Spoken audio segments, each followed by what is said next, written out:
Evo M3. It's a bit tatty now, needs a bit of love. It's great that, like, you know, you're kind of this, you know, this shed in Ireland, in the countryside, in a small town, and you're building just, you know, pretty mental stuff. We take it for granted at this stage, and sometimes you kind of have to stand back and go, Jesus.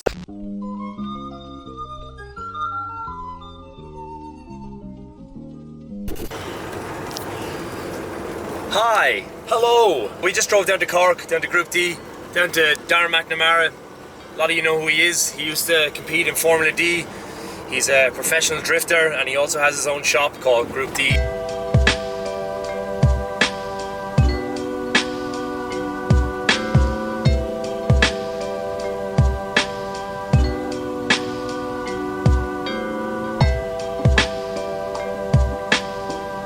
We are in Bodevant in Cork, which is far away from where we're from. We're at Group D. Flips with me. What's going on? So yeah, I came down here to buy parts from my 86. Darren has some pretty cool stuff, and I'm going to show you his warehouse and annoy him and ask him questions, and then we're going to get some parts from my Corolla.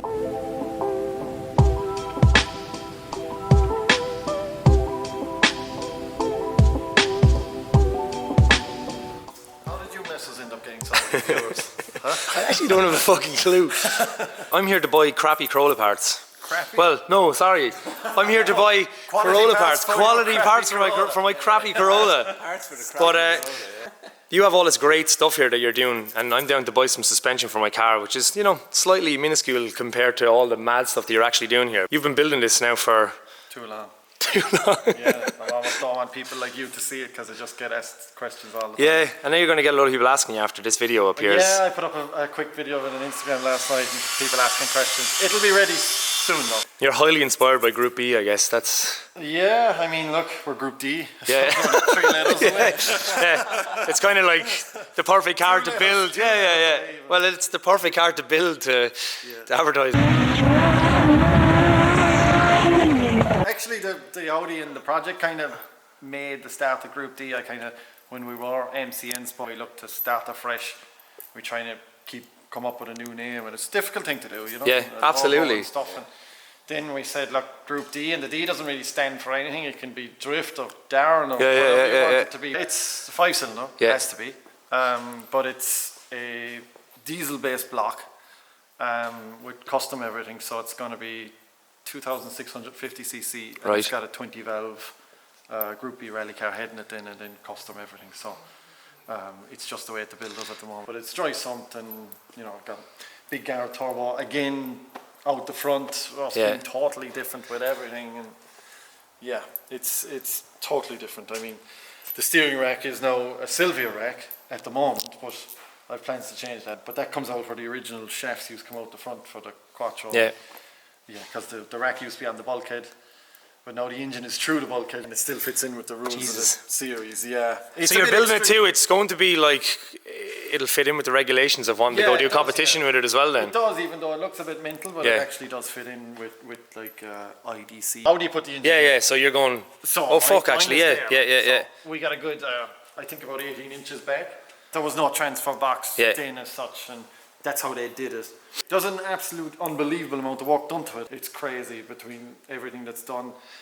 It's nearly so custom, sure. I mean, like... Yeah, if the engine was back, I mean, it's fully plumbed, intercooler, exhaust, turbo, everything. Right. It just needs to be, it needs to have its oil lines, fuel lines, water lines done, and it needs to be wired. Well, this one is just a labour of love, really. Yeah. It's so far from the ordinary and things like that. But even some of the stuff we've gone to town on and made things complicated for us. Yeah.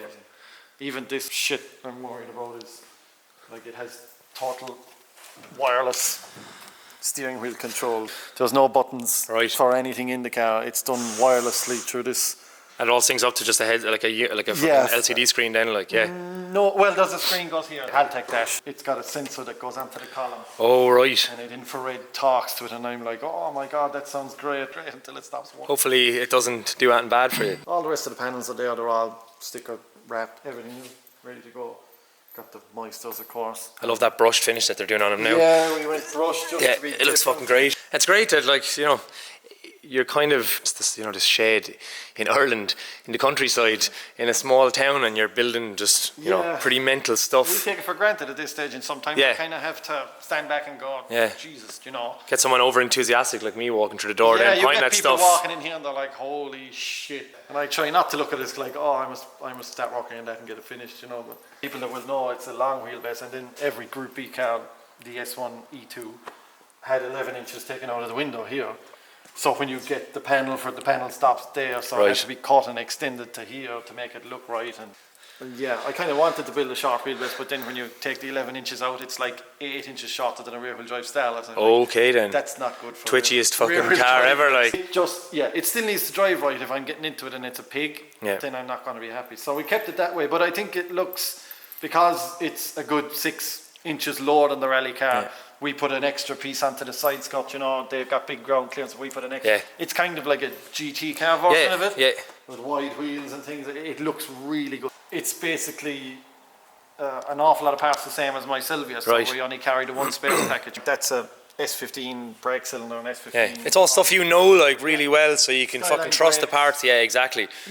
We even went as far as from, we say, the centre of the front wheel to where your ass sits is exactly the same as the Silvia. So you're pivoting on the same. So you'll know, like, from the geometry, like, you know, it's a similar enough. Get in and go, Jesus, this is different. And it obviously has an S14 rear end in it. So it's kind of just a big Silvia then in different. Yeah. But you'll have the Audi engine and. Yeah, and like, but we tried to make things common so we don't have to. Exactly. Yeah. So it's not going to be quiet. No. And even the suspension, like, we modified the Audi. That's only a mock-up arm for the car show that it was at, so that'll be full tubular. But it has a Nissan knuckle, and then it has a Nissan shock, which is actually KW 3-way shocks in it. But again, just if we broke a shock, a knuckle, it's a Silvia. Yeah.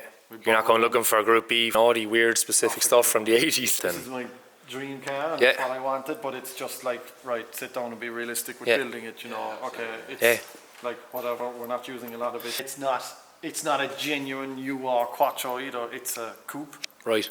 So it's a Quattro coupe, so it was like the bottom feeder one with a 2 litre NA. So I guess you do like crazy like builds like this, but you actually do, you know, quite normal stuff too. We do everything, and yeah, we're lucky to have a good customer base and they trust us, and to be fair, we do a lot of good work. Just toot your own trumpet, but it's quality stuff and everything is right, and you know. I guess it has to stand you, because I mean the stuff gets used then and tested. I think we have a good name for doing it too. You know, so far this year we've had 0 breakages in any car that we have in drifting. Everything is, every I is dotted and T crossed, and you know, we try to be meticulous about things, which means we spend an awful lot of hours here, but so be it. This is a street car. This is in for, I must change the eyelet. I meant to do it today, but I didn't. Just bits and pieces. This is a restoration project of a E36 Evo M3. So totally pristine, awaiting its engine to come back from rebuild. We have my second car. This is the one that competes over in... Yeah, this is the actual competition car if we want to go into something and crash and hit people and stuff, as you can see from the back of it. It's just a Silvia. It's simple. Yeah. You're sitting so far back, are you? No, it's like, you'll see all the modern rally cars are like that as well. It takes away your blind spot here, which is actually ideal for drifting, because you're constantly looking out. It just looks standing side on, it's so odd. Yeah, it's mad. And the more I look at it, the weirder it's getting. But like, that's, look, I mean, in one sense, that's what we do here. We do odd shit. Yeah. People look at that all the time, and everywhere we send it, they're like, why is the mirror? I was like, well, there's no blind spot here. Some of the bits off this are from that car from the time it started. This was the one that originally started as the left-hand drive one for lads to rent, The and rental then car, this is the rental car. And this is a reshell after Robbie the show. Yeah. That car's totally, like, there wasn't one straight panel in it, and you only hit it here. That's drifting. Like, I mean, fellas were kind of half scared after that accident and wanted to change the track and everything, and even I was like, well, fuck it, that's the chance you take. I mean, if exactly, you roll the dice. It's not going to be close to walls at high speed. I want to do something else, you know. This car is actually a really good car. It's, we've done everything the way we wanted, and we even made a plethora of custom stuff. A left-hand drive and a right-hand drive dash, cut it in half, joined them in the middle and moulded it for no cluster. Yeah. And then you have the Haltech digital dash just to replace it. So it just looks different and smooth, and It's all fiberglass and Kevlar. We removed the inside of the Quattros and made our own, punched and swaged and everything. Do you know what? Just to be... Man, it's mad how far it's come. Like we were saying earlier, from back in the day, like exactly. like this is, you know, at the cutting fucking edge of trying new things and actually pushing, drifting forward. We're like lucky with the rules we have. We don't have a weight limit like they do in America. Yeah, it weighs absolutely nothing. it's a fairly focused building. Like it's even the punching and swaging. like I've never even seen, you know, like people do that. Like it's quite cool. Exactly, it's something I've seen now on a good few cars since. We've a lot of creativity that we can do. The rule book is fairly simple, and it doesn't have like limitations on what you can do. It gives you certain things that you can't do. We make the fuel cells and everything. I just opened out the back of it and make it cool. It's just nuts. Like it's mad how far. Like it's just the whole thing has come. What's the plan for this year then? Like is it nothing? None. This is retired for the year now to be rebuilt. And I'd say so. It's just back from Oman in the Middle East. Right. It's a bit tatty. Yeah. Now. Needs a bit of love. it's handy now that like all this stuff exists. Trashing lights. We And make we ship that stuff all over the world. Yeah, I see a lot of that for all the 180 lights and the S14 stuff as well, and then all the S13. It actually like from even on camera it looks real. Like, you know? It's nice for all the people that want to have street cars, I guess, and want to still have some of the stuff in a few years. Because I wonder how many lights have been smashed from just these panels. Actually, never mind the lights. Yeah. These They're impossible to fucking get. I made Robbie to send me one from Japan. Yeah, really. As a sorry gift or whatever. Yeah, well, she kind of winked as like the ultimate build. JDM style 2J 700 brake dog box. The over fenders are made by a company in Japan and I've never seen them before. Stuff like that we kind of try to do different. And there's an awful lot of copy and paste Sylvias out there. There's so many, it's very difficult to do something. Especially with an S13 or a 180 or something. The side windows in fiberglass and then cutting them out, and same with the back window. And like it's just different, and all this is as well smoke management and stuff. So trying to get the tire smoke out and blind the guy behind you. Stuff like that, you just think of doing crazy shit, you know. It's new direction now. I think I'm gonna make like it's gonna be based kind of like an 80s IMSA GT car, box arched front and rear, and it's got a new engine over there. 80s IMSA, pure American spec, and what better than a big massive V8 for it. So it's actually a 800 horsepower World of Outlaw sprint car engine. It's not your regular S or anything. It's actually small block Chevy based. Yeah, for the like Americans that ever watch it, this is quite normal to you guys, but Ireland, this is like there's none of them. No, this stuff doesn't exist here. You actually got this sent over. Yeah, from the States. It's actually the spare engine from one of the old Falcon cars from the States that we used to have. So it's the best in like oh man, ridiculous, just unbelievable. Yeah, just the torque. The RPM, this thing is 900 horsepower on alcohol at 9,500 RPM. So you'd be thinking, oh, V8s are big and lazy and everything. This is like a Hayabusa engine. Really? But a V8. It's got the Kinsler injection, even the price of this stuff, and you can see from all the linkage. It's a kind of money no object race engine. You know? Just throw everything at it. Yeah, it's a World of Outlaw, which is those like winged midgets that go on the ovals. It's special. So I had to get it when the opportunity came to get it. It's just no one will have it. And there's a dog box sitting there for it. And there's a sequential there for the Audi. So I think that engine probably dropped maybe 100 kilos in aluminium and no turbos and no intercooler. It's going to sound fucking insane. I'm hoping to get that car around 900 kilos, try and break into the 800 and something, fully ready to go. It's only 1,000 with the 2J. Right. If I can make it to 800, it'll be reckless 800 horsepower and 800 kilos, but 9 is probably more realistic. So 800 horsepower and 900 kilos, not so bad. The Datsun is one of my own collection. It's a 79 140J Violet. Right. 39,000 miles in it, 4-speed. I have a 2.4K 24 Sylvia engine for it. 5-speed box, getting a set of works, wide arches, and it's 1979, which means it doesn't have so you don't have to worry about any of that shit. Any vehicle test in this country or any crap, so it's just the ultimate like going to rallies and stuff car. I used to have a lovely car collection, but when you start building an Audi Quattro, you end up selling your right arm and your shoes and everything to try and buy. Yeah, I bet. So I guess like you're most originally famous for 86 stuff. That's kind of what, when it was MCN Sport and stuff, you know, you were the first SR 86 like for thousands of miles, I would say, out of Japan maybe. Yeah, I think definitely out of Japan. Yeah, and yeah, that's what kind of we got going with, and you know, where we made our mark back in the D1 day and that stuff. But yeah, we just continued making them better, and then we did the Need for Speed car, which is quite mental with the rotary and the suspension. Having it in the computer game and stuff. It just Yeah, incredible. I was at the open day with Paddy, sure. I shot a few photos. Remember on the runway up in Dublin at the time? Like, yeah, I was just fairly blown away. It was just, I'd never seen anything like it. Just yeah, and it was, I was blown away because I had so much experimental shit. It just kind of worked.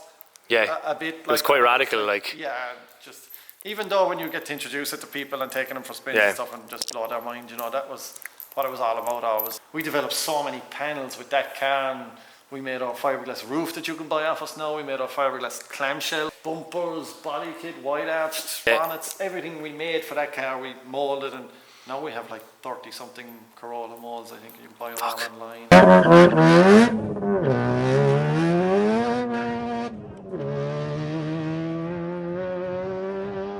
Since we built a lot of cars and stuff, we're looking for more accuracy. So this is our chassis table that we made, and we made all sorts of jigs for it, and we built this on it to make it perfect. And then we said, geez, we need to be building Corollas on it. So now the Corolla goes on it, and this actually helps us put the independent rear in the Corolla, which is a great modification, but it's extremely easy to get wrong, and the car handles like shit afterwards. So we're taking all that out, and you can actually buy like a bolt-in, well, it bolts in and locates, you've got to weld it in, but you can buy the kit to mount a Sylvia IRS in the back, you know, and it's just like... If you're going competing and going that route with the car, it's the only way to go. Yeah. And then like a Sylvia different standard shaft, if you have a 400, 450 brake SR. And it becomes a lovely package. Corolla's light and it works, but we're doing more and more stuff with them. We have a custom crossmember now. It's actually in this. That's our latest kind of creation. That's one of the first prototypes. So that crossmember actually fits Sylvia and it fits the Corolla. It's got different mounting points for the Corolla, and that actual spare hole you can see for the lower control arm, that's where the Corolla arm goes. Okay then. And keeps within the rules of the series, and it's got rack correction, converts to a Sylvia rack. So it's just a handy test shell to just have and fool around with. Yeah, you kind of need one. So we just proof parts and stuff. Last we want to send something out to a customer and he says, hey, this isn't fitting right, you know. You do pretty much everything.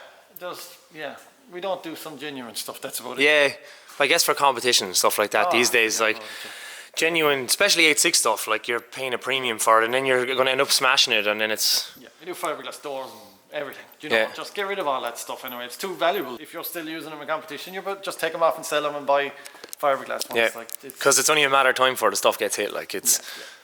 It's still a great market. Like we've shipped stuff to places you wouldn't believe that there's a AE86 there. And you know, like I have a lot of English cars in my own collection, and just they salt the roads in England. I think they'd salt the roads on a 15 or 18 degree day. We're building a load of crap here. There's a quick change windows there getting built, and there's all the boxes for doing the Sylvia IRS and stuff. We just pulled apart the 2J here the other day. It's gone off to be built.